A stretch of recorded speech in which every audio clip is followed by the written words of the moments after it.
গণভোটের পক্ষে যে ভোট পড়েছে এখানে আমার ধারণা যে বিএনপির যে পার্লামেন্ট মেম্বাররা অলরেডি পার্লামেন্টে আছেন ওনারাও আমার ধারণা ভোট দিয়েছেন, তাহলে উনি যে ভোটটা দিলেন সেইটা এখন উনি কেন মানছেন না, এটা খুবই আশ্চর্যজনক। প্রত্যেকটা রাজনৈতিক দল আলাদা আলাদাভাবে কি চায় সেটা ঐক্যমত্য কমিশনে আলোচনা হয়েছে। বিটিভির আর্কাইভ ঘাটলেও পাওয়া যায় কি কি আলোচনা হয়েছে, কোন কোন দল কোন কোন টপিকে কি কি ইনপুট দিয়েছে, সেই ব্যাপারটা মনোযোগ দিয়ে দেখা যায়। আমার খুব ইন্টারেস্টিং একটা জায়গা ছিল, জায়গাটা একটু মনে করিয়ে দেই, দর্শকদের জন্য ভালো লাগবে। ধরেন যে নাহিদ ইসলাম আমার বন্ধু মানুষ, এনসিপির ভাইদের দলের প্রধান, পরবর্তীতে এখন এমপি হয়েছেন, জামাতের সাথে রাজনৈতিক সমঝোতায় গিয়েছেন বা জোট করেছেন সেটা আলাদা হিসাব। নাহিদ ইসলামের একটি স্ট্যাটাস ছিল, একটু মনে করে দেখেন, প্রত্যেকেই নিশ্চয়ই মাথায় থাকবে যে জামাত ইসলাম প্রতারণা করছে। ইংলিশে স্ট্যাটাসটা দিয়েছে, সহজ সরল বাংলার অনুবাদ বোধহয় এটাই হয়, প্রতারণা করছে। তারা কোনোদিনও সংস্কার চায় নাই, না জুলাইয়ের আগে না পরে। তারা যেটা করার চেষ্টা করেছে সাবস্ট্যান্টিভ কোনো আলাপ আলোচনা নাই, শুধুমাত্র এটাকে পলিটিক্যালি ক্যাশ করার চেষ্টা করছে। তারা সংস্কারের পক্ষে কোনো কিছুই করে না। শপথ নেওয়ার আগের দিন পর্যন্ত এটার বিরোধিতা ওনারা করেননি, ঠিক শপথ গ্রহণের দিন সকালবেলা গিয়ে বললো যে এই কাগজ আবার কোত্থেকে আসলো, এই কাগজ তো আমরা জানি না, মানে অ্যাজ ইফ হঠাৎ করে ওনারা আকাশ থেকে নতুন করে পড়ছেন। এটা কিন্তু খুব ইন্টারেস্টিং, পুরো সিস্টেম তাদের কন্ট্রোলে ছিল, ওনারা এটা জানতেন না কি হচ্ছে। এবং আমরা এই নিয়ে আলোচনা করছি না যে একটা সংবিধান সংস্কার পরিষদ গঠন হবে।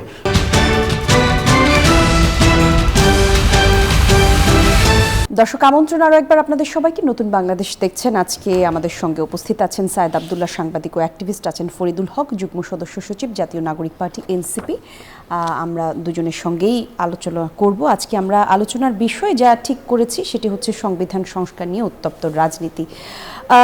আজকেও দেখলাম সংসদে ওয়াকআউট হয়েছে এবং সেটা নিয়ে নানা রকম লেখালেখি হচ্ছে। যখন আমি স্টুডিওতে আসি আজকে এই অনুষ্ঠান শুরু করবার ঠিক আগে, আমি দেখছিলাম সামাজিক যোগাযোগ মাধ্যমে শয়লাভ একটি প্রশ্ন নিয়ে। সেই প্রশ্নটি হচ্ছে, কোনোভাবে এখনকার যে অবস্থান বা পরিস্থিতি সেখান থেকে রাজনৈতিক দুই দলের পক্ষ থেকে যেরকম কথা বা আচরণ আদান প্রদান হচ্ছে সেটা আসলে মনে হচ্ছে যে সরকার দল জুলাই বিরোধী, অথবা বিএনপি কি সংস্কার চাচ্ছে নাকি সংশোধন চাচ্ছে নাকি চাচ্ছে না, এই বিষয়টি পরিষ্কার নয়। ফরিদুল হক, আপনাকে দিয়ে শুরু করব। বিএনপি আসলে কি চাচ্ছে, কি মনে হয়? আচ্ছা জি, ধন্যবাদ আপনাকে। এটা তো বিএনপি ভালো বলতে পারবে বিএনপি কি চাচ্ছে, কিন্তু আমরা যেটা দেখতে পাচ্ছি আমাদের জায়গা থেকে, আমরা যেটা দেখতে পাচ্ছি যে বিএনপি গণভোটের যে গণরায় সেই রায়কে অস্বীকার করছে কিংবা সেটাকে পদদলিত করার চেষ্টা করছে তাদের 2/3 মেজরিটির গায়ের জোরে। এইটা আমরা দেখতে পাচ্ছি। মানে গণভোটের গণরায়কে কেন তারা পদদলিত করার চেষ্টা করতেছে এটা আমি ঠিক জানি না, মানে এবং এটা করলে তাদের কি লাভ হবে কিংবা এটা করে তারা কি অর্জন করতে। কিন্তু গণভোটের পক্ষে তো ভোট বিএনপিও চেয়েছে।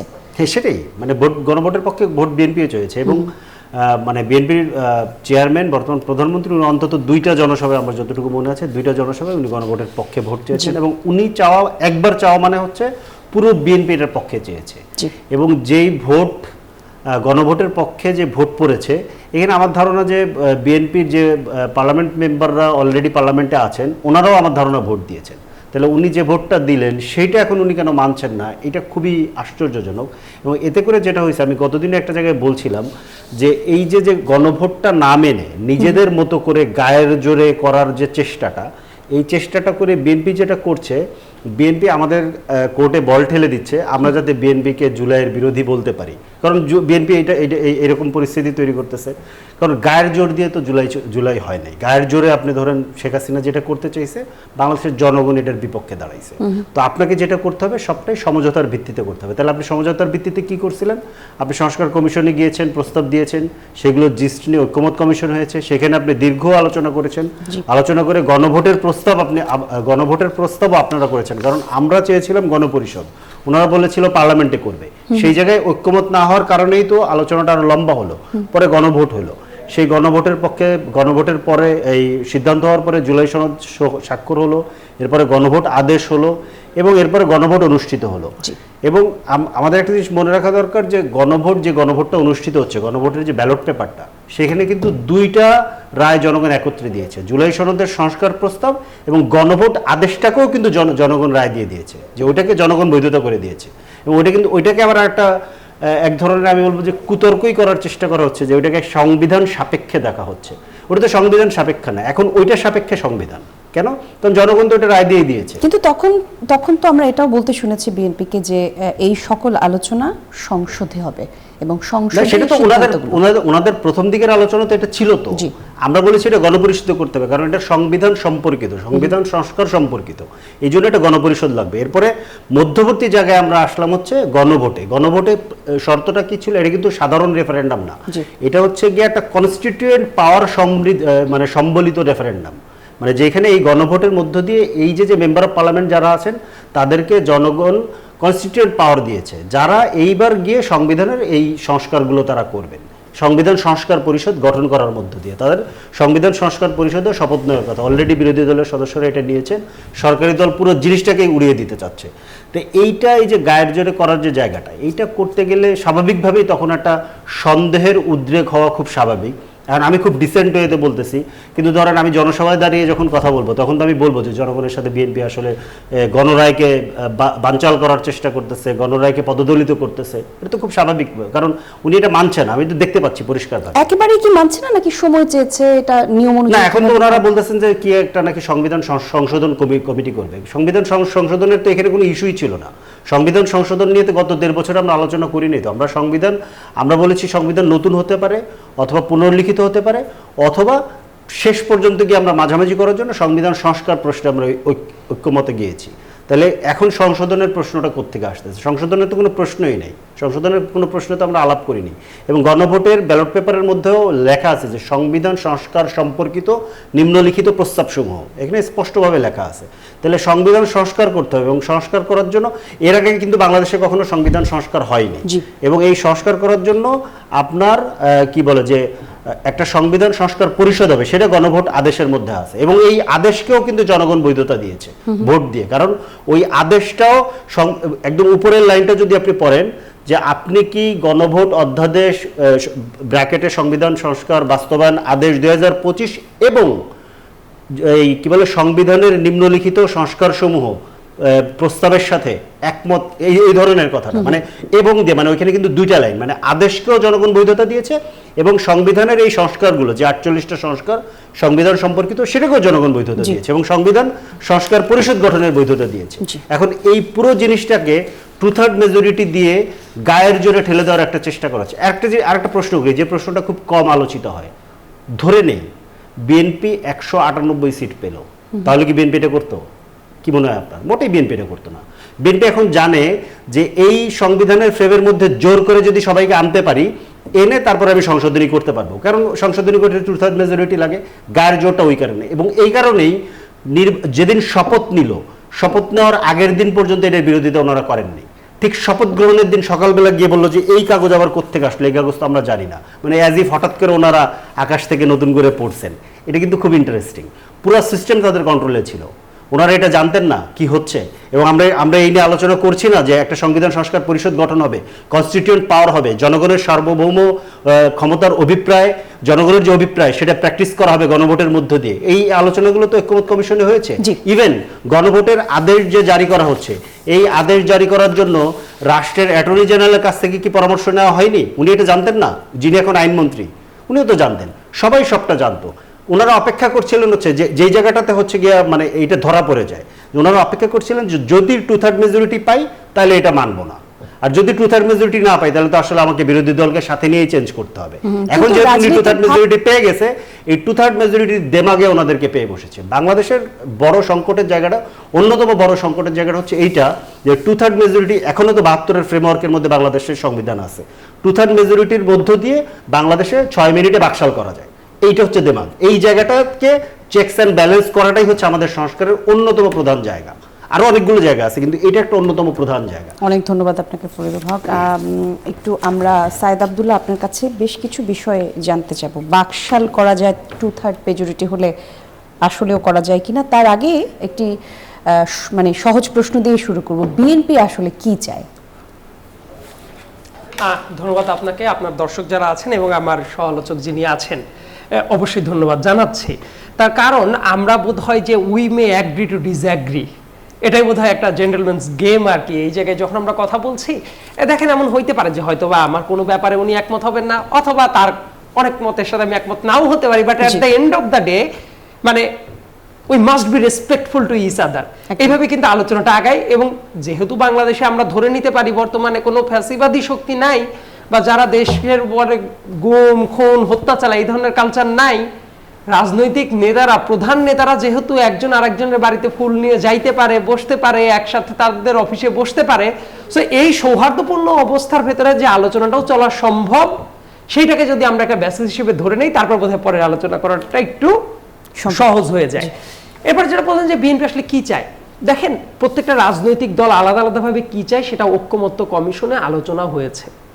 বিটিভির আর্কাইভ ঘাটলেও পাওয়া যায় কি কি আলোচনা হয়েছে, কোন কোন দল কোন কোন টপিকে কি কি ইনপুট দিয়েছে, সেই ব্যাপারটা মনোযোগ দিয়ে দেখা যায়। আমার খুব ইন্টারেস্টিং একটা জায়গা ছিল, জায়গাটা একটু মনে করিয়ে দেই, দর্শকদের জন্য ভালো লাগবে। ধরেন যে নাহিদ ইসলাম আমার বন্ধু মানুষ, এনসিপির ভাইদের দলের প্রধান, পরবর্তীতে এখন এমপি হয়েছেন, জামাতের সাথে রাজনৈতিক সমঝোতায় গিয়েছেন বা জোট করেছেন সেটা আলাদা হিসাব। নাহিদ ইসলামের একটি স্ট্যাটাস ছিল, একটু মনে করে দেখেন, প্রত্যেকেই নিশ্চয়ই মাথায় থাকবে যে জামাত ইসলাম প্রতারণা করছে, ইংলিশে স্ট্যাটাসটা দিয়েছে, সহজ সরল বাংলার অনুবাদ বোধহয় এটাই হয়, প্রতারণা করছে, তারা কোনোদিনও সংস্কার চায় নাই, না জুলাইয়ের আগে না পরে।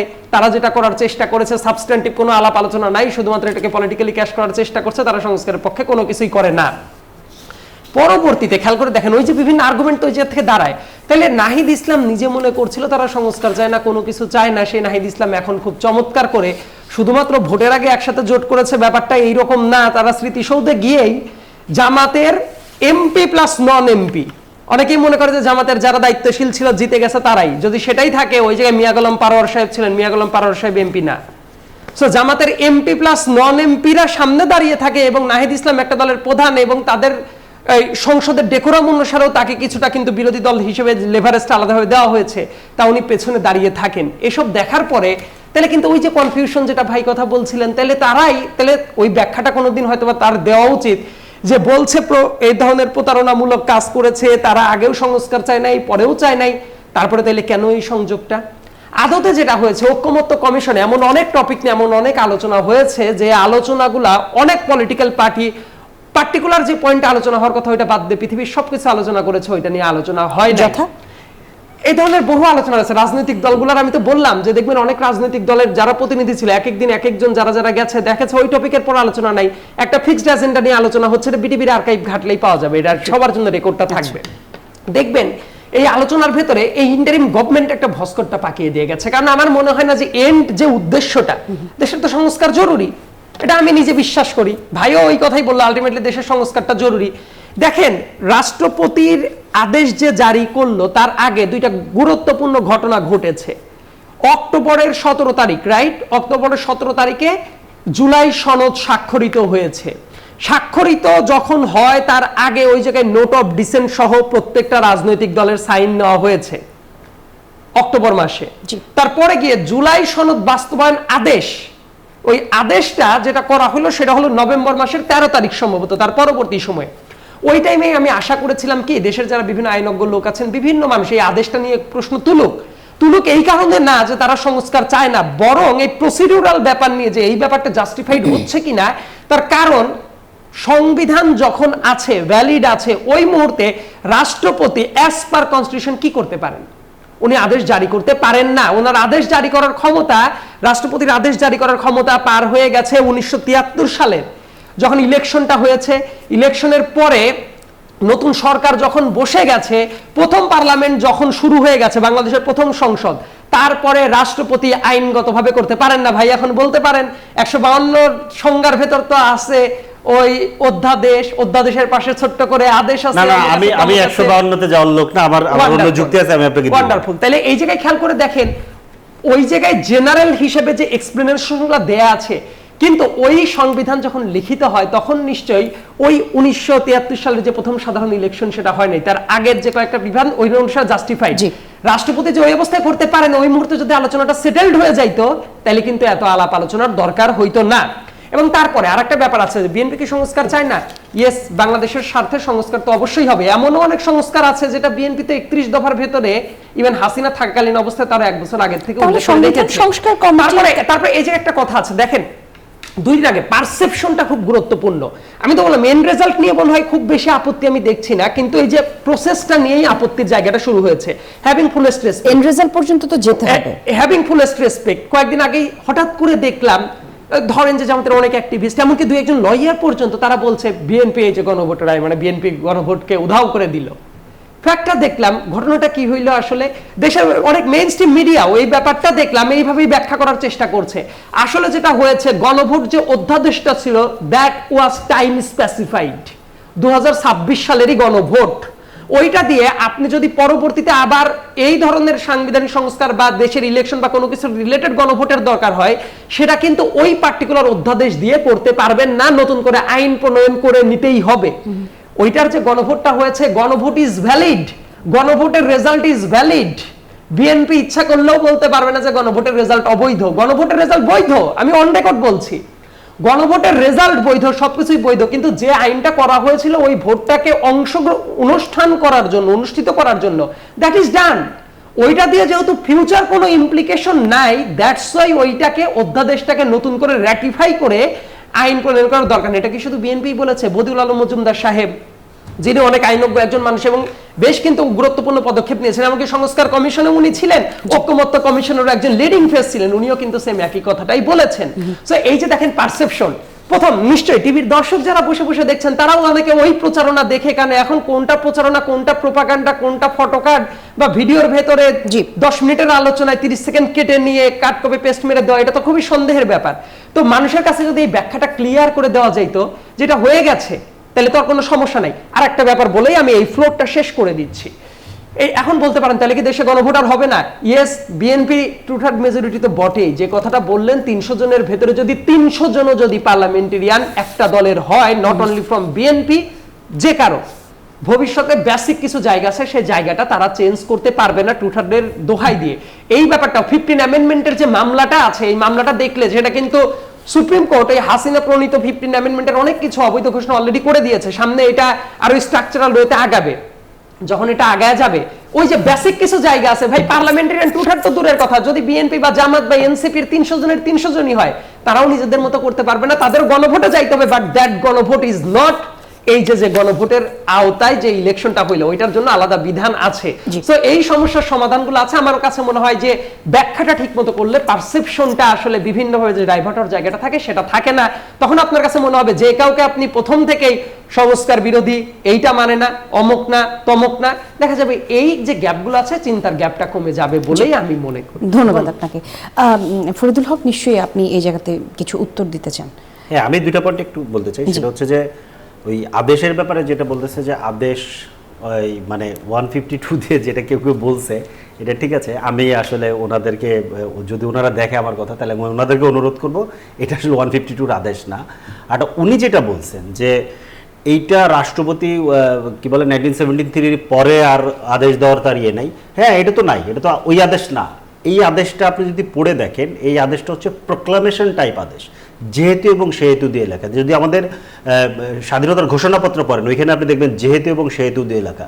যেহেতু আমরা নির্বাচন করিয়াছিলাম, যেহেতু জনগণ আমাদেরকে ভোট দিয়েছিল, যেহেতু এটা হয়েছিল এবং আমাদেরকে এটা দেওয়া হয় না, সেহেতু আমরা এটা ঘোষণা করছি। এই আদেশের ভেতরে কিন্তু যেহেতু সেহেতুর ব্যাপারটা আছে। এটা কিন্তু ওই সাধারণ অর্ডার না, এটা একটা প্রোক্লামেশন টাইপ অর্ডার। এটা আমাদেরকে বুঝতে পারতে হবে। এটা লেখাটা হচ্ছে যেহেতু সেহেতু। তাহলে এটা আসলে কোত্থেকে? এটা গণ অভ্যুত্থান যেহেতু হয়েছে এবং গণ অভ্যুত্থানের মধ্য দিয়ে যেহেতু সংবিধানকে এখানকার মানুষ ছুঁড়ে ফেলে দিয়েছে, সংবিধান ছুঁড়ে ফেলে দেওয়ার মধ্যে আবার ধরেন আবার নতুন বিতর্ক আছে, সেই বিতর্ক করতে চাইলে আমি করতে পারবো, সমস্যা নাই। কিন্তু এইটার ভিত্তি কি? আদেশের ভিত্তি হচ্ছে গণ অভ্যুত্থান। গণ অভ্যুত্থানের মধ্য দিয়ে জনগণ যে তার সার্বভৌম অভিপ্রায় যে প্রকাশ করেছে, সেইটার ভিত্তিতে এই আদেশ হচ্ছে। এটা তো সাধারণ কোনো অর্ডার না, এটা আইনের অনেক ঊর্ধ্বে এবং অধ্যাদেশেরও অনেক ঊর্ধ্বে। এখন জনগণ গণভোটের মধ্য দিয়ে এই আদেশকে পাশ করে দিয়েছে এবং এই আদেশ এখন বিয়ন্ড সংবিধান। এটাই হচ্ছে গিয়া হওয়ার কথা যদি আপনি গণতান্ত্রিক রুলস মানেন। আরেকটা ব্যাপার হচ্ছে যে গণভোট অধ্যাদেশ নিয়ে যে কথা বলা হয়েছে, যে গণভোট অধ্যাদেশ উনি যেটা বলছেন আমি এর সাথে একমত, যে গণভোট অধ্যাদেশ গণভোট এই 26 সালের গণভোটের জন্য হয়েছিল, গণভোট হয়ে গেছে, এটা ডান। কিন্তু এখানে একটা ব্যাপার আছে, এখানে প্রেসিডেন্ট সেট করার ব্যাপার আছে। প্রেসিডেন্টসটা কি? যে এইরকম একটা পরিস্থিতির মধ্য দিয়ে আপনি এই ধরনের একটা গণভোট করেছেন, সেই গণভোটটাকে আপনি যখন এটাকে আইনে পরিণত করবেন, আইনে পরিণত করা মানে কি এটা দিয়ে আবার আইন করবেন না, মানে আবার গণভোট করবেন, প্রয়োজন নাই তো। আপনি আইনে এভাবেই বলে দিবেন যে এইটা সংবিধান সংস্কার পরিষদ গঠন হওয়ার পরে এই আইনের আর কার্যকারিতা নাই, কিন্তু আইনটা তো রেকর্ড হিসেবে রয়ে যাবে। এটার ঐতিহাসিক এবং রাজনৈতিক বহু গুরুত্ব আছে যে এই ধরনের পরিস্থিতিতে আপনি এইভাবে গণভোট করে জনগণকে একটা গণতান্ত্রিক ট্রান্সফরমের দিকে নিয়ে যান। এমন আছে আমরা কি বলতে পারি যে পৃথিবীতে আর কখনো কোথাও গণ অভ্যুত্থান হবে না? পৃথিবীর অন্য কোনো প্রান্তে কোনো একটা জনগোষ্ঠী এই ধরনের একটা সংকটের সমাধান, মানে সংকটের সামনে পড়তে পারে না, তখন ওই কাগজটা তার জন্য একটা প্রেসিডেন্স আকারে হাজির হবে। আমরা যখন এই গণভোট কিভাবে হবে, এই যে সংবিধান সংস্কার কিভাবে হবে, অনেকগুলো জিনিস ছিল যেটার প্রেসিডেন্স আমরা পাইনি। যদি মানে আমাদেরকে একটা দুইটা ঘটনার উদাহরণ নিতে হয়েছে, যেই কারণে আমাদেরকে অনেক বিতর্কের বেশি করতে হয়েছে। যদি এই উদাহরণগুলো পৃথিবীতে থাকতো তাহলে কিন্তু আমরা এনে দেখাতে পারতাম যে দেখো পৃথিবীতে ওইখানে কিন্তু হয়েছে। যেমন আমরা সংবিধান সংস্কার পরিষদ নিয়ে আমরা চিলির উদাহরণটা দিয়েছি, চিলিতে যদি এই ঘটনাটা না ঘটতো তাহলে কিন্তু আমরা এই উদাহরণটা দিতে পারতাম না। সিমিলারলি এই গণভোটের উদাহরণটা যখন আপনি এটাকে অফিসিয়াল করবেন, তখন এটা উদাহরণটা হয়তো বা 20 বছর পরে 50 বছর পরে আরেকটা জনগোষ্ঠী গণঅভ্যুত্থান করার পরে তারা দিবে। তো এটার রাজনৈতিক এবং ঐতিহাসিক গুরুত্ব আছে, কিন্তু এটাকে যেভাবে যে ঢঙে বলা হয়েছে যে এটার আর প্রয়োজন নাই, তাতে স্বাভাবিকভাবেই আমরা যেহেতু বিরোধী দল, আমাদের সামনে ওই সুযোগটা আসে যে ওনারা এটাকে অস্বীকার করতেছে। ঢংটা হচ্ছে গুরুত্বপূর্ণ। বিরোধী দল হওয়ার জন্য কি শুধুমাত্র তাহলে বিরোধিতা? না না, এই যে আমি তো যুক্তি দিলাম যে এই কারণে এটা রাখা দরকার আছে, এই কারণে আপনি এটাকে একমত যে ইমপ্লিকেশনের ব্যাপারে আমার কথা হচ্ছে আইন মানে আপনি এটাকে একটা মর্যাদা দিয়ে রাখেন, খুব সিম্পল, নাহলে তো এটা ল্যাপস হয়ে গেল, এটার পরে আপনি কোনো রেকর্ড পাবেন না। ধরেন আমি একটা জিনিস এইটার প্রশ্নে আমি আগের দিনে আরেকটা জায়গায় এটা বলতেছিলাম যে ধরেন আমাদের যে সামরিক ফরমানগুলো 1975-এর স্বাধীন নভেম্বরের পরে কিংবা এর আগেও যে সামরিক ফরমানগুলো হয়েছে, এখানে অনেকগুলো গুরুত্বপূর্ণ ঐতিহাসিক ডকুমেন্ট আছে, কিন্তু আপনি এখন খুঁজতে যান এগুলো পাবেন না। কেন? কারণ ওইগুলোকে পরে করা হয় না, এগুলোকে পরে বাতিল করে দেওয়া হয়েছে, তার মানে ওই রেকর্ডগুলো নাই। কিন্তু আপনি যখন এটাকে আইন আকারে করবেন, আপনি দেখবেন আমাদের এখানে 1862 সালের আইন আমাদের ল মিনিস্ট্রির ওয়েবসাইটে পাওয়া যায়। তাহলে এটাকে আপনি তো পাবেন না যখন আপনি এটা আইনের মর্যাদা না দিবেন। এটা কিন্তু এখনো আছে আমাদের ওয়েবসাইটে, কিন্তু যখন আপনি আইনের মর্যাদা দিবেন না তখন দেখবেন বিষয়টা আসলে শুধুমাত্র এখন বা এই সময়ের না, এটা একটা গুরুত্বপূর্ণ ঐতিহাসিক ব্যাপার। একদম ধন্যবাদ আপনাদেরকে। একটা ছোট বিরতি নিয়ে আসি, বিরতির পর আবার আলোচনায় আসবো। দর্শক, নতুন বাংলাদেশ দেখছেন, ছোট্ট একটা বিরতির পর ফিরছি। আর একবার আমন্ত্রণ, নতুন বাংলাদেশ দেখছেন দর্শক। আছে আলোচনার জন্য দুইজন অতিথি আমাদের এখানে আছেন, ফরিদুল হক, সেই সাথে আছেন সায়েদ আব্দুল্লাহ। আমরা আলাপ করছিলাম আজকের আলোচনার বিষয় সংবিধান সংস্কার নিয়ে উত্তপ্ত রাজনীতি। ফরিদুল হক, আজকে পত্রিকার পাতায় দেখলাম ইংরেজি শিখতে সচিবদের থাইল্যান্ডে পাঠাবে জনপ্রশাসন মন্ত্রণালয়। ইংরেজি ভাষার দক্ষতা বাড়াতে উপসচিব থেকে সিনিয়র সচিব পর্যন্ত প্রায় 300 কর্মকর্তাকে প্রশিক্ষণের জন্য থাইল্যান্ডে পাঠানোর উদ্যোগ নেওয়া হয়েছে, জানেন নিশ্চয়ই। এই বিষয়টি নিয়ে নানা রকম আলোচনা সমালোচনা তৈরি হয়েছে। মধ্যপ্রাচ্যের যে অবস্থা, পুরো বিশ্বের যেই ভবিষ্যৎ, সেই সম্পর্কিত বিষয়ে এই বিষয়গুলো ছাড়া অন্য সব বিষয় নিয়ে সংসদে আলোচনা হচ্ছে। আপনারা কেন কথা বলছেন না? শিশুদের টিকা নিয়ে কথা বলছেন না, শিক্ষা ব্যবস্থা নিয়ে কথা বলছেন না, কেন কথা বলছেন? শিক্ষা ব্যবস্থা নিয়ে অলরেডি কথা বলেছে আমাদের হাসনাত আব্দুল্লাহ, অলরেডি শিক্ষা ব্যবস্থা নিয়ে কথা বলেছে। তবে এটাও ঠিক যে অনেকগুলো গুরুত্বপূর্ণ বিষয় সংসদে তোলার ব্যাপারে কিছুটা বিলম্ব হচ্ছে।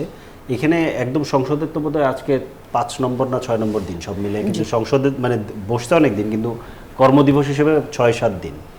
আর একটা প্রচণ্ড উত্তাল পরিস্থিতির মধ্য দিয়ে সংসদ গঠন হওয়া, প্রায় বেশিরভাগ সদস্য নতুন, আমাদের তো সবাই নতুন, অনেকগুলো প্রসিডিওর বুঝে উঠতে একটু সময় লাগতেছে। এই বিষয়গুলোতে আমরা রেগুলার আলাপ আলোচনা হচ্ছে। তো আজকেও আমরা কিছু ওনাদেরকে আমরা কিছু তথ্য দিয়েছি যে এই বিষয়গুলো পার্লামেন্টে তোলা উচিত। যেমন এই যে সড়ক দুর্ঘটনা যে ঘটলো, এবং এই যে ভঙ্গুর যে গণপরিবহন ব্যবস্থা কিংবা ধ্বংসপ্রাপ্ত যে গণপরিবহন ব্যবস্থা, যেখানে একটা কাঠামোগত হত্যাকাণ্ড বছরের পর বছর ঘটতেছে, সেটা নিয়ে আসলে সরকারের কি পরিকল্পনা, এটা আমাদের জানতে হবে। সিমিলারলি ধরেন কয়েকদিন আগে আপনার মনে থাকার কথা যে সমুদ্র পাড়ি দিয়ে ইতালি কিংবা গ্রিস যাওয়ার সময় আমাদের কয়েকজন যুবক মানে সলিল সমাধি হয়েছে। এটা কিন্তু ঘটতেছে প্রতি বছর, এটা প্রতিনিয়ত ঘটতেছে। এটার ব্যাপারে আমাদের সরকার কি উদ্যোগ নেবে? এই ধরনের অনেকগুলো জনগুরুত্বপূর্ণ বিষয় আছে, এগুলো নিয়ে আস্তে আস্তে কথা আসবে।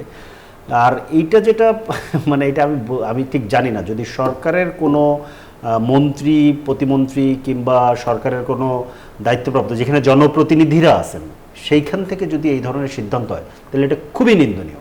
কারণ এই যে থাইল্যান্ডে এই যে ইংরেজি শিক্ষার জন্য এই 300 জন সচিবের যে যাওয়া, আমি এটা ধারণা করতেছি, আপাতত আমি ধরে নিচ্ছি, সরকারকে আমি কিছুটা দিলাম, কি বলে উইন্ডো দিলাম, তার পক্ষে রাখলাম যে তারা হয়তো বা জানে না, কারণ এটা ওই আমলাদের একটা শয়তানি আছে এখানে। আমলারা হয়তো বা এটা, কারণ দেখেন এই 300 সচিব, 300ই আমলা, এরা এটা করতে চাইতেছে। ইংরেজি শেখার জন্য আপনি একটা ব্রিটিশ কলোনিতে ছিলেন 200 বছর, এখনো আপনার এখানকার বেশিরভাগ মানে কি বলে যে বেশিরভাগ জিনিস চলে ইংরেজিতে, এখনো কোর্টের রায় হয় ইংরেজিতে, এখনো আপনি শিশু শ্রেণী থেকে 10ম শ্রেণী পর্যন্ত বাধ্যতামূলক 100 মার্কের ইংরেজি পড়েন। আপনার ইংরেজি শিখতে থাইল্যান্ডে যেতে হবে। থাইল্যান্ড যেখানে ব্রিটিশ কলোনি ছিল না, থাইল্যান্ড ইংরেজিতে কিভাবে আমাদের থেকে আগায় থাকার কথা, এটা থাকার কথা না। যা যদি যেতে হয় তাহলে তুমি ইংল্যান্ডে যাও। আর ইংরেজি কেন সচিবদেরকে শিখতে হবে? যেই সচিবরা ইংরেজি জানে না ওদের তো চাকরি চলে যাওয়া উচিত, এই 300 জনের চাকরি চলে যাওয়া উচিত। ও কেন মানে ওকে কেন থাইল্যান্ডে পাঠাতে হবে? এবং থাইল্যান্ডে যাচ্ছে কোথায়? এটা খুবই মানে কি বলবো যে খুবই ডিস্টার্বিং, যে জায়গাটার কথা বলছে খুবই ডিস্টার্বিং। আমরা জানি যে ওই জায়গাগুলোতে কি ধরনের আজে বাজে জিনিস হয়, ঠিক আছে? তো এইখানে তারা যাচ্ছে মানে একটা পুরো প্রমোদ ভ্রমণ করার জন্য, জনগণের পয়সাকে শ্রাদ্ধ করার জন্য এই ধরনের একটা উদ্যোগ নেওয়া হয়েছে। যদি সরকারের কেউ এখানে জড়িত থাকে, সরকারের সম্মতিতে এটা হয়ে থাকে, তাহলে আমি খুবই নিন্দা জানাচ্ছি এটা। এদের দ্রুততম সময়ে এটা বাতিল করা দরকার।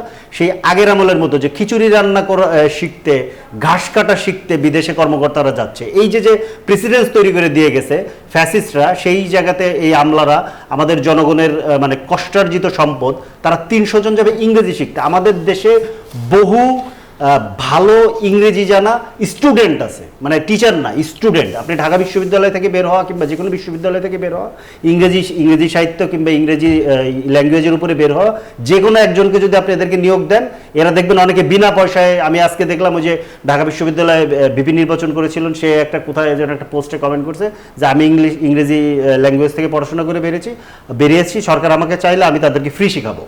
এই ধরনের বহু শিক্ষক কিংবা ছাত্র আমাদের আছে। এটার জন্য আমাদের থাইল্যান্ডে যাওয়ার কোনো প্রয়োজন নেই। জনগণের পয়সা শ্রাদ্ধ করার এটা একটা ধরে নিয়ে এটা আমি প্রচন্ড নিন্দা জানাচ্ছি এটা। জি, ধন্যবাদ আপনাকে। সাইদ আব্দুল্লাহ, নানা রকম বিষয় নিয়ে আমরা যখন আলোচনা করছি, ঈদুল আজহায় সড়ক ব্যবস্থাপনা ঢেলে সারানোর জন্য সড়ক পরিবহন মন্ত্রী কথা বলেছেন। তিনি বলেছেন ঈদুল ফিতরের অভিজ্ঞতা কাজে লাগিয়ে ঈদুল আজহায় সড়ক ব্যবস্থাপনা ঢেলে সাজানো হবে, এই কথা বলেছেন সড়ক পরিবহন সেতুমন্ত্রী শেখ রবিউল আলম। একটা বিষয় জানবার আছে যে কোনো ঘটনা ঘটে যাবার পর সেই ঘটনাগুলোকে উপলব্ধি করা এবং এই বিষয়গুলো নিয়ে অ্যানালাইজ করতে আমরা দেখি। বিরোধী দলের নানা রকম আলোচনা, প্রশ্ন আমরা দেখেছি, কিন্তু প্রয়োজনীয় বিষয়গুলো নিয়ে সংসদে একদমই প্রশ্ন ওঠে না বা এখনো পর্যন্ত উঠছে না। সমসাময়িক যে বিষয়গুলো নিয়ে, অর্থাৎ আমি যদি বলি শিশুদের টিকার বিষয়টি নিয়ে নানা রকম সংস্কার কমিশনের কথা বলা হয়েছে, কিন্তু শিক্ষা কমিশন নিয়ে কোনো কিছু, শিক্ষা সংস্কার কমিশন নিয়ে এখনো পর্যন্ত কোনো প্রস্তাবনা আসেনি। এই বিষয়গুলো যখন একটা রাষ্ট্রীয় কাঠামো ব্যবস্থার মধ্যে না পড়ে, আপনি কি মনে করেন কিনা ওই দেশের সার্বিক ব্যবস্থা কিছুটা হলেও পিছিয়ে পড়ছে, অথবা বিবেক কি আমাদের কোনো দিক থেকে কমে গেল কিনা? খুবই গুরুত্বপূর্ণ কয়েকটা বিষয় আলোকপাত করেছেন। আমিও সেটাই মনে করি যে মানুষের ডে টু ডে লাইফের যে ধরনের সংকট সমস্যা, অ্যাজ এ হোল আমি মনে হয় যদি সামারাইজ করি, পলিসি লেভেলের যে আলাপ আলোচনাগুলা সেগুলো অত্যন্ত গুরুত্বপূর্ণ। সাধারণত অনেক কিছু নিয়ে রাজনীতিকে নিয়ে রাজনীতি হয়, কিন্তু ব্যাপারটা যদি এমন হতো যে মানুষের ডে টু ডে লাইফটাকে নিয়ে রাজনীতির উপলক্ষ পলিসিটা হতো, সেক্ষেত্রে অনেক আলাপ আলোচনা চমৎকারভাবে হতে পারত। অনেকগুলো বছর এগিয়ে গেছে বাংলাদেশ, 50+ বছর স্বাধীনতা লাভ করে চলে গেছে। অনেক পার্লামেন্টারিয়ান আছেন চমৎকার বোঝাপড়া আছে, আবার কিছু কিছু পার্লামেন্টারিয়ান আছেন তাদেরকে যদি জিজ্ঞাসা করেন ভাই এমপিদের কাজ কি, দেখবেন সবার আগে তারা উত্তর দিবে রাস্তা বানাবো, ব্রিজ বানাবো, কালভার্ট বানাবো, মসজিদ অমুক তমুক সব কিছু বানায় ফেলবো। বাট উইথ ডিউ রেসপেক্ট, এই একটাও এমপির কাজ না। এমপির কাজ কি? আইন প্রণেতা তারা, রাইট? আইন নিয়ে ঘাটাঘাটি করবে, বুঝবে, সংশোধন করবে, তাদের মতামত থাকবে। আমি মনে করেছিলাম যে এই ব্যাপারগুলো নতুন প্রজন্মের যারা আছে তারা বোধহয় বোঝাপড়াটা খুবই ভালো, কিন্তু সেদিন একেবারেই নতুন প্রজন্মের আমাদের এক ছোট ভাই নবাগত এক এমপি অনেক মানুষের কথা শুনতে শুনতে বিরক্ত, কিন্তু নতুনদের দেখলে তো আসলে আশা জাগে, রাইট? সেও দেখলাম বলে উঠছে যে এই বিষয়ে সংসদে এই আইন নিয়ে প্রশ্নের উত্তর কেন স্বরাষ্ট্রমন্ত্রী দিচ্ছেন, কেন আইনমন্ত্রী দিচ্ছেন না, অ্যাজ ইফ মাননীয় সংসদ সদস্য মনে করেছেন যে ওই জায়গায় যারা মাত্র ডেজিগনেটেড লোক তারাই কথা বলতে পারবে। বাট উনি যে পয়েন্টটা মিস করে গেছেন, জনগণ যে ইলেক্টেড করেছে ফর হোয়াট, জনগণ ইলেক্টেড করেছে তারা আইন প্রণেতা হবে, আইন নিয়ে কথা বলে, প্রত্যেকেরই ওই ক্যাপাসিটিটা থাকা উচিত। এখন যেহেতু অনেকে নাই, সেটাকেই যদি আমরা থ্রেশহোল্ড মনে করি, তাহলে যে এইটাই ব্যাখ্যা আসবে এবং সেটা নিয়ে আবার হাততালি দেওয়ার মতো বহু মানুষ থাকবে। এই জন্য ইনফরমেশনটা খুবই জরুরি। তারপর আপনি যে প্রশ্নটা তুলেছেন, এইখানে ভাইও যে সমালোচনাটা করছিল, ইয়েস আমি সেটাই মনে করি। আমি একটু আগে পড়ার চেষ্টা করছিলাম যে আসলে ঘটনাটা কি ঘটেছে। সকালবেলা থেকে এটা দেখার পরে আমারও খুব মেজাজ গরম হয়েছে। তো অনেক ক্ষেত্রে নিউজটা দেখার পরে মনে হয় সরকার বোধহয় অনুমোদন করে তাদেরকে পাঠিয়ে দিয়েছে। ওই যে রিপোর্টগুলো, আমি রিপোর্টগুলো একটু আগে বের করে দেখলাম, ওই জায়গায় লাস্টের প্যারায় যেটা আছে, কর্মকর্তাদের দক্ষতা বাড়িয়ে সরকারি সেবার মানোন্নয়নে প্রতি বছর বুনিয়াদী প্রশিক্ষণের জন্য প্রকল্প বাস্তবায়ন করে সরকার। তবে এমন প্রকল্প নিয়ে ক্যামেরার সামনে কথা বলতে রাজি হননি বিয়াম ফাউন্ডেশনের মহাপরিচালক ও প্রকল্প পরিচালক। তারা শুধু জানেন আগে কৃচ্ছ সাধন নীতির কারণে এটি অনুমোদন করেনি সরকার, এবার তাই নতুন করে অনুমোদন চাওয়া হচ্ছে, অ্যাপ্রুভাল পায়নি। সো আমি যতদূর মনে করি এই বর্তমান গভর্নমেন্ট যে নীতিতে চলছে তাতে আমার মনে হয় না যে এই টাইপ একটা অ্যাপ্লিকেশন গেলে সেটা গ্র্যান্ট করবে, এই ধরনের মন মানসিকতা অন্তত বিগত দিনে মনে হয় নাই। যে জায়গায় জ্বালানির সংকটের কারণে কৃচ্ছতা সাধন সরকারের জায়গা থেকে শুরু হয়েছে, যে দেশের প্রধানমন্ত্রী বর্তমানে রাস্তায় ট্রাফিক সিগন্যাল মেনে দাঁড়িয়ে থাকে, 4টার বেশি গাড়ি নেয় না ব্যক্তিগত প্রোটোকলের জন্য, আলাদা ভিআইপি মুভমেন্টের জন্য যাচ্ছে না, অর্থাৎ জনগণের ভেতর কিন্তু একটা স্বস্তির জায়গাটা চলে এসেছে। সেই জায়গায় যদি আপনারা মনে করেন এই ধরনের কাজ করে অ্যাপ্রুভালও পেয়ে যাওয়া যাবে, আমি মনে করি যে অ্যাটলিস্ট বর্তমানে আমার যে পারসেপশন সেই অনুসারে অ্যাপ্রুভাল পাওয়ার কথাও না। এবং এই টাইপ আবেদন যারা করে, ওই যে ঠিক আছে একটু আমোদ প্রমোদের সাথে একটু ঘুরে বেড়াবে, ট্রেনিং যাচ্ছে তাই, এই ধরনের কাজ হওয়া উচিত নেই। ধরনের হাস্যকর পদক্ষেপ যারা নেন তাদের ওইটার থেকে যাতে বিরত রাখা যায়, এই কারণে সরকারের দায়িত্বশীল ভূমিকাটা নেওয়া উচিত। তারপর যে কথাটা বলছিলেন যে সড়কের ব্যাপারটা একটা দুর্ঘটনা ঘটবে তারপরেই কি আমরা শুধু রিয়াক্ট করবো, আলাপ আলোচনা করবো কিনা। দেখেন সড়কের এই ধরনের অনেক জায়গায় সংকট আছে। বেসিক্যালি আমাদের উত্তরবঙ্গের রাস্তাটা, আমি যেহেতু পাবনার ছেলে, এই রাস্তা দিয়ে যেতে হয়, আমাদের এই টাঙ্গাইলের রাস্তা ধরে সিরাজগঞ্জের রাস্তা ধরে যাইতে হয়, আমি জানি কি ভোগান্তিটা হয়। সো এই ভোগান্তিটা দূর করার জন্য আমাদের না লম্বা সমন্বিত প্ল্যান দরকার, মানে শুধু কথার কথা না। দেখেন আমি বলতে পারতাম এই জায়গায় বসে থেকে যে না কোনো ভোগান্তি হয় নাই, অমুক হয় নাই, তমুক হয় নাই, না, I am not doing that. আমার কাছে যেটা মনে হয় যে একজন প্রান্তিক মানুষ ধরেন সারাদিন সারা বছর কাজ করে ওই যে ঈদের আগে এত ভোগান্তি নিয়ে বাড়িতে যাবে, অনেক সমস্যার সমাধান হয়তো বা ইনস্ট্যান্ট নাই, কিন্তু তার ওই মনের ভাবটা যদি আমরা বুঝতে পারি, মানুষ কিন্তু অনেক ক্ষেত্রে চায় যে তার অনুভূতিটা গভর্নমেন্ট বোঝার চেষ্টা করুক। যে মানুষটা এই ধরনের দুর্ঘটনার শিকার হচ্ছে, মানুষ চায় না যে ঠিক আছে গত বছর এত মানুষ মরেছে, এই বছর তো এত কম মানুষ মরেছে, অতএব আমরা ভালো আছি না। মানুষ যেটা দেখতে চায় যে ইনস্ট্যান্ট ওই মানুষদের পাশে গভর্নমেন্ট আছে কিনা, এই মানসিকতাটা ডেভেলপ করা খুবই জরুরি। এবং একই সাথে আমরা যাতে ব্যাপারটা এমন না হয় আমরা শুধু চটকদার পদক্ষেপের কথা বলবো অমুক তমুক, এইটা না, যাতে করে একটা লম্বা সময় ধরে পরিকল্পনা চলতে থাকে, যে মানুষ বুঝতে পারবে যে মানুষের ভোগান্তিটা কম করার জন্য গভর্নমেন্ট সত্যিকার অর্থে আন্তরিক। এই ব্যাপারটা আমি কিন্তু দেখেন দল মতের ঊর্ধ্বে উঠে এই কথাটা বললাম, তার কারণটা এই জাতীয় ভোগান্তি যদি হয় সেটা সরকারি দল, বিরোধী দল, এমনকি নির্দলীয় লোক প্রত্যেকেই ভোগ করে। এই জন্য আমার কাছে মনে হয় যে এবার ঈদের প্রস্তুতি গভর্নমেন্টকে আপনি বেনিফিট দিতে পারেন যে ঠিক আছে অল্প কয়েকদিন বসেছিল, কিন্তু আমাদের এই সমস্যার থেকে উত্তরণটা জরুরি। এবং এই জায়গায় সত্যিকার অর্থে রিসার্চ বেসড কাজ হওয়া জরুরি। গাড়ির ভাড়া কেন বাড়ে এটা নিয়ে শুধু চটকদার কথা না, অরিজিনালি কাজ করা দরকার। রাস্তার যানজট কমানোর কোনো সায়েন্টিফিক মেথড যদি অ্যাপ্লাই করা যায়, বা হয়তো বা ইনস্ট্যান্ট অনেক রাস্তাঘাট আপনি বানায় ফেলতে পারবেন না, কিন্তু 1 বছর 2 বছর 3 বছর 4-5 বছরের ভিতরে আসে, সেই ব্যাপারটা গুরুত্বপূর্ণ। কারণ এই জনগুরুত্বপূর্ণ ব্যাপারগুলো নিয়ে আবার পার্লামেন্টে আলাপ আলোচনা হওয়া দরকার। কেন এই হামের প্রাদুর্ভাব বেড়ে গেল, কেন এটার সমাধানটা হচ্ছে না, এই আলাপ আলোচনাগুলো আমার কাছে মনে হয় যে আমরা যদি একটা ফাংশনাল গভর্নমেন্ট দেখতে চাই, ফাংশনাল অপোজিশন দেখতে চাই, ফাংশনাল পার্লামেন্ট দেখতে চাই, এই আলাপ আলোচনাগুলো হওয়া উচিত। যাতে করে তখন অনেক মানুষ আছে হঠাৎ করে দেখলো আরে পার্লামেন্টে তো দারুণ একটা আলোচনা হচ্ছে, মানুষ মনে করবে যে না এটা আর ওই বাদাবি লেবুর বিটিভি নাই যে বিটিভিতে বসে থেকে মানুষ পার্লামেন্টে দেখবে, দেখার পরে মনে করবে যে নারীর অধিকার নিয়ে কথা হচ্ছে, শিল্প সংস্কৃতির বাধা যাতে না হয় সেটা নিয়ে কথাবার্তা হচ্ছে, জনগুরুত্বপূর্ণ ইস্যু নিয়ে কথা হচ্ছে। মানুষ এই যে রিলেট করার কালচার, সেই জিনিসটা আমি মনে করি না যে এখন পর্যন্ত আইডিয়াল একটা সিনারিওতে আছে, বাট আমরা এক্সপেক্ট করতে পারি একটা সভ্য বাংলাদেশের জন্য সেই দিকে যাওয়াটা উচিত। অনেক ধন্যবাদ আপনাদের দুজনকেই, ধন্যবাদ। আমাদের অনুষ্ঠান আমরা এখানেই শেষ করছি। দর্শক, নতুন বাংলাদেশ দেখছিলেন, বিদায় নিতে হচ্ছে। আগামীকাল নতুন বাংলাদেশের পর্বে অন্য কোনো আলোচনার বিষয় থাকবে, আপনারাও সঙ্গেই থাকবেন। বিদায় নিচ্ছে পর্যায়ে, ধন্যবাদ সবাইকে।